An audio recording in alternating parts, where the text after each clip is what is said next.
Será que o juiz do Supremo, Luiz Roberto Barroso, deveria ter publicado esse livro?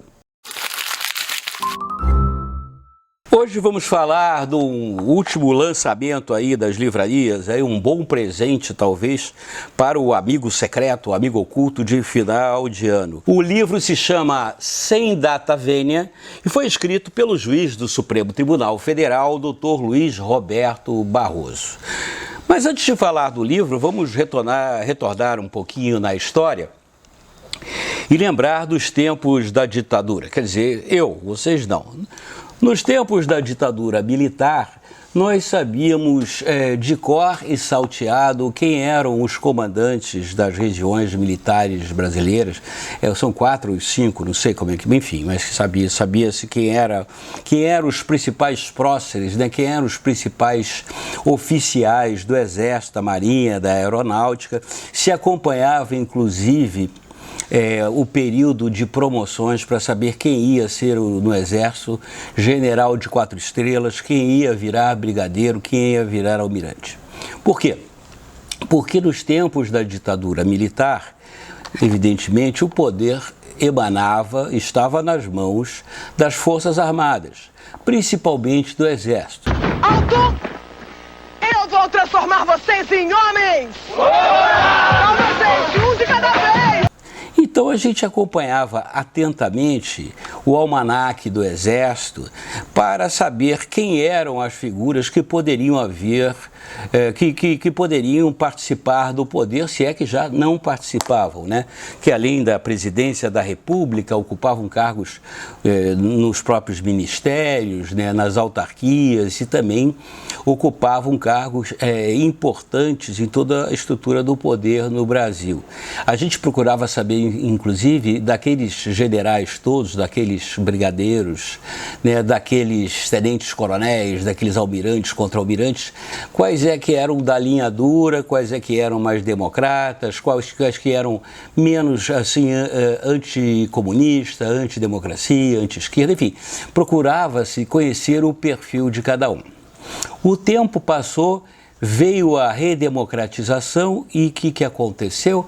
Aconteceu que agora a gente nem presta mais tanta atenção dos militares. Agora, mais ou menos, né? Porque agora no governo do Bolsonaro, a quantidade de militares que ocupam cargos públicos, seja na administração direta ou indireta, talvez seja até maior do que o número de militares que ocupavam cargos também durante a ditadura.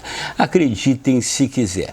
Mas o fato é que hoje a gente não presta tanta atenção, né, na troca de cadeiras, né, e nas posições daquelas pessoas que vêm das Forças Armadas e eventualmente vêm ocupar cargos importantes no aparelho de Estado.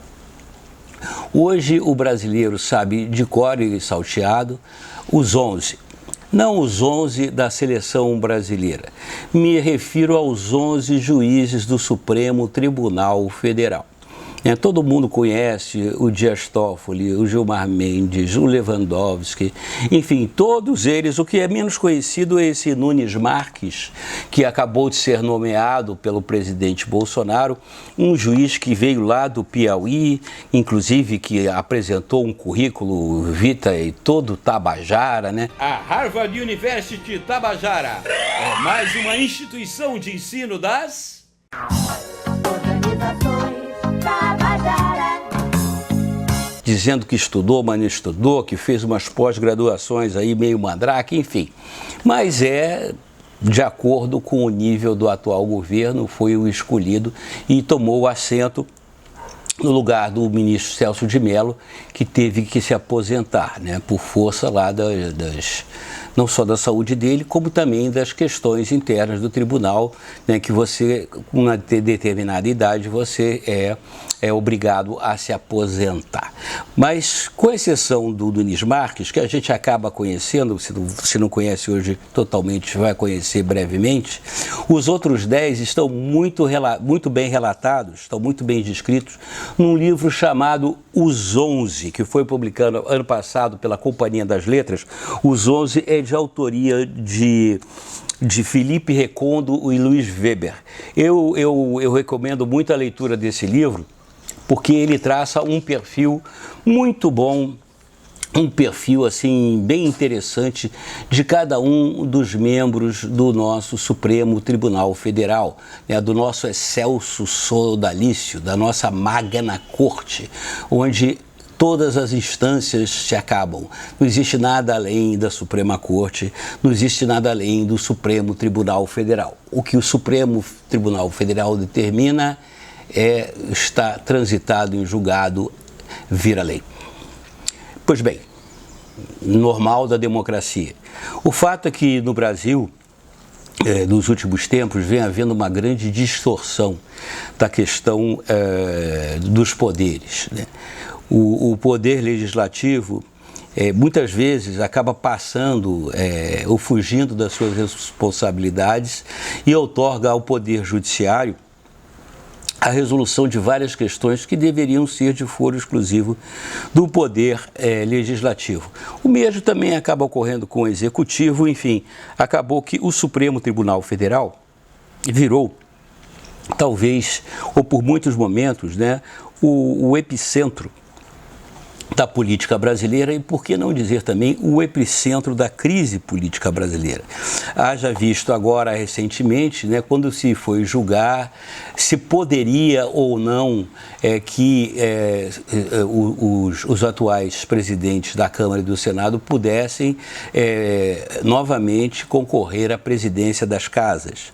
E consta na Constituição brasileira, na Carta vigente de 1988, que é vedado, não é permitido.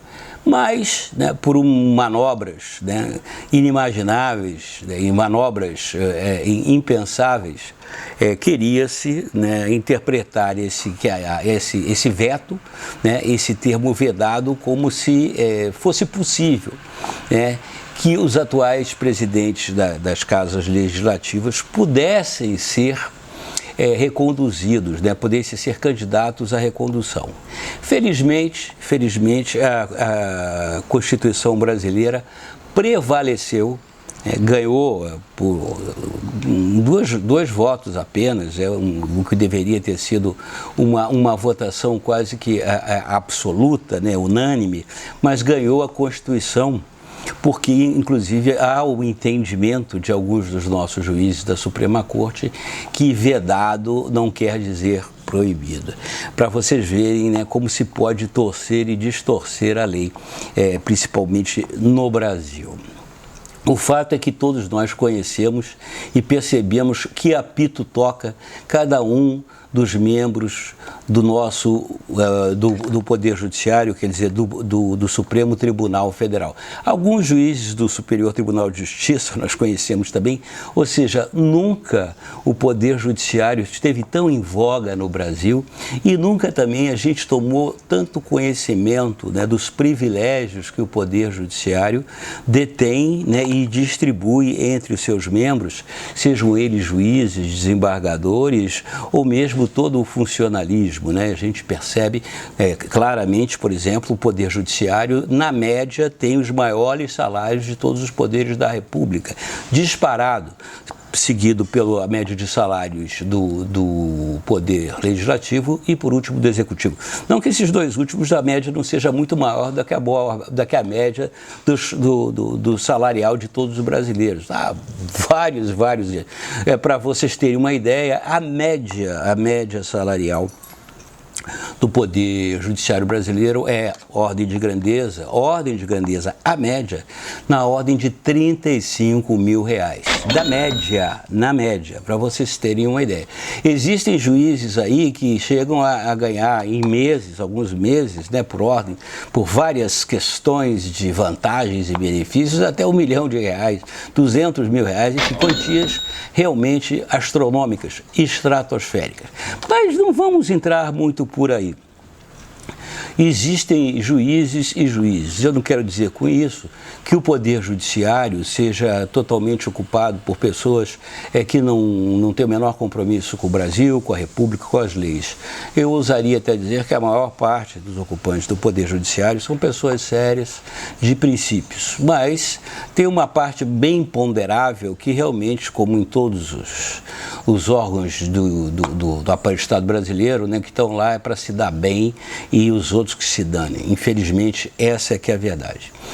Mas, finalmente, chegamos, então, ao livro de hoje do juiz que talvez eu tenha maior convergência, maior empatia, por que não dizer até simpatia, apesar de não conhecê-lo pessoalmente, já ter feito até muita piada com o sobrenome dele quando ele foi nomeado. Mas eu acredito em avanço civilizatório para a superação disso, acredito em elevação ética e espiritual das pessoas. Sua opinião sobre várias questões brasileiras, né? Como a questão da corrupção, como a questão do aborto, a questão do racismo, enfim, várias questões que são centrais na discussão pela sociedade brasileira, em que não existe, inclusive, em muitas delas, como, por exemplo, na questão da criminalização do aborto, um consenso. São questões realmente bastante controversas e não deixa de ser um certo ato de coragem do Luiz Roberto Barroso a se expor desta maneira, a expor suas ideias com coragem e clareza nesse livro. O que eu questiono, o que eu pergunto, e se tiver a oportunidade de encontrar o juiz Luiz Roberto Barroso, gostaria muito, porque ele parece ser um homem inteligente, de boas ideias, uma conversa com ele parece ser uma coisa bastante valiosa, né, e enriquecedora. Ele, com certeza, ele vai me explicar por que ele resolveu publicar esse livro. Por quê? Por que eu acho isso estranho? Porque, a meu juízo, um juiz de Corte Suprema, ou aliás, um juiz qualquer, de uma maneira geral, ele só pode se manifestar nos autos. Eu acho que um juiz só deve se dedicar a escrever livros, a mesma carreira literária, o que for, depois que ele abandonar a toga, depois que ele não estiver mais no exercício da sua profissão de julgar. Por quê? Porque em muitas questões que você se manifesta aqui, você provavelmente ou certamente vai ter que se manifestar em juízo. Então você já estaria, de certa forma, prejulgando questões que podem vir a ser objeto do seu julgamento no futuro. A maior parte das Supremas Cortes do mundo inteiro, principalmente na Inglaterra, na Alemanha, nos Estados Unidos, os juízes eles se destacam, é um contraditório aí, eles não aparecem e assim eles se destacam da sociedade, né? Eles têm um comportamento absolutamente low profile, ou seja, discreto. Eles evitam aparecer na mídia, evitam, inclusive, comparecer a todo tipo de reuniões sociais, qualquer lugar em que ele possa, de alguma forma, expor as suas ideias, seu julgamento, e que isso possa ser interpretado como uma certa intervenção, né, do juiz nas suas sentenças. Um juiz de Suprema Corte, ele tem que ter uma vida discreta, um tanto quanto recolhida, e talvez um sacrifício que a sociedade pede dele, porque afinal um juiz, né, de Suprema Corte é a última instância de julgamento numa sociedade. Mas quando eu falo de Suprema Corte, também falo de outras instâncias. Eu acho que na democracia, né, a questão do poder judiciário, a justiça é importantíssima, é uma instituição importantíssima e ela tem um caráter, digamos assim, quase que litúrgico, quase que religioso. Então, quando você quando você opta pela carreira de magistrado, eu acho que, de certa forma, você tem que ter clareza e ter consciência que você vai ter que abrir mão de uma série de coisas, inclusive com um convívio social com pessoas que, de repente, possam interpretar mal, né? Você não deve, por exemplo, aceitar vantagens, viagens, passeios, convites, né, presentes.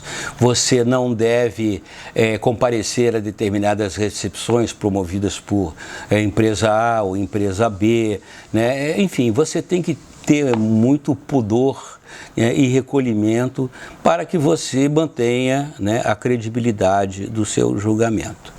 Mas voltando aqui ao livro do Luiz Roberto Barroso, que eu tive o prazer de ler assim, muito rapidamente, a única crítica que eu faço é o fato dele ter publicado esse livro. Porque eu estou cansado de assistir, né? Você vê vários magistrados, principalmente Gilmar Mendes, né, que é muito vaidoso, né? E outros, o Dias Toffoli, todos aparentam ser muito vaidosos. Aí também não é nenhum julgamento de valor, né? Eles podem ter até a vaidade, né, explicada pelo cargo que ocupam, né, você estar no ápice da carreira do magistrado. Mas isso tudo é vão, né, isso tudo não passa de balela.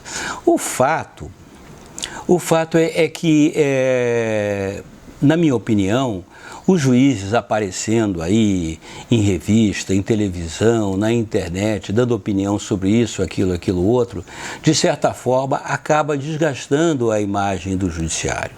Como eu já disse agora há pouco tempo uns minutos.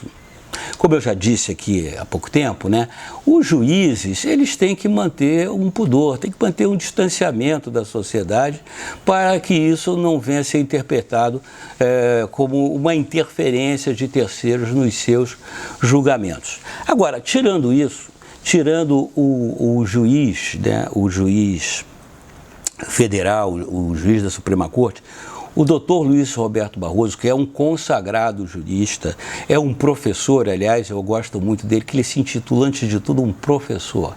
E isso ele se orgulha disso e se orgulha com razão. É um professor, é um constitucionalista, conhece profundamente o direito e ele fala muito da experiência de vida dele, não só da formação jurídica dele, não. Ele enfrentou um câncer de esôfago. Ele estava condenado a 6 meses de vida e por conta da fé, do misticismo e da ciência, ele conseguiu aí, aparentemente, e tomara que isso seja fato, né, se livrar dessa doença horrível que é o câncer e está aí lépido, fagueiro, produzindo lá, trabalhando no Supremo Tribunal Federal e ainda escrevendo livros interessantes como esse. Só que é isso, ele emite fatos, ele emite opiniões que, na minha opinião, ele poderia talvez ter guardado para escrever quando ele se aposentasse, né? Quando ele digamos assim, como é que a gente fala? Assumisse o ócio com dignidade, né? Esse negócio que chama-se de aposentadoria. Mas ele decidiu escrever agora. Ele deve ter lá as suas razões, deve ter os seus motivos, mesmo porque, por exemplo, em alguns casos, por exemplo, na questão da corrupção, né, ele tem uma posição muito firme em defesa da sociedade, contra a corrupção e, de certa forma, no texto dele, ele passa severas críticas a alguns dos seus pares lá no Excelso Sodalício, né, eu adoro falar isso, no Excelso Sodalício, lá no Supremo Tribunal Federal. Eu digo a vocês, só isso já faz valer a leitura. Eu, como disse, eu escrevi até aqui nas minhas redes sociais, eu, de certa forma, critico ele ter publicado o livro, mas como leitor ávido que sou, como sou um amante da leitura dos livros, e principalmente dos bons livros, eu saúdo, eu felicito o Dr. Luiz Roberto Barroso pelo Sem Data Vênia. É um bom presente para final do ano, é uma boa leitura, para as férias, e leem, digam para mim o que vocês acharam desse livro, mandem suas críticas, mandem suas sugestões e não se esqueçam de inscrever no meu canal, compartilhar com os amigos e também, se possível, me acompanhem nas redes sociais, Instagram, TikTok, enfim, todas essas redes sociais aí que eu estou. Um beijo e um queijo, tchau!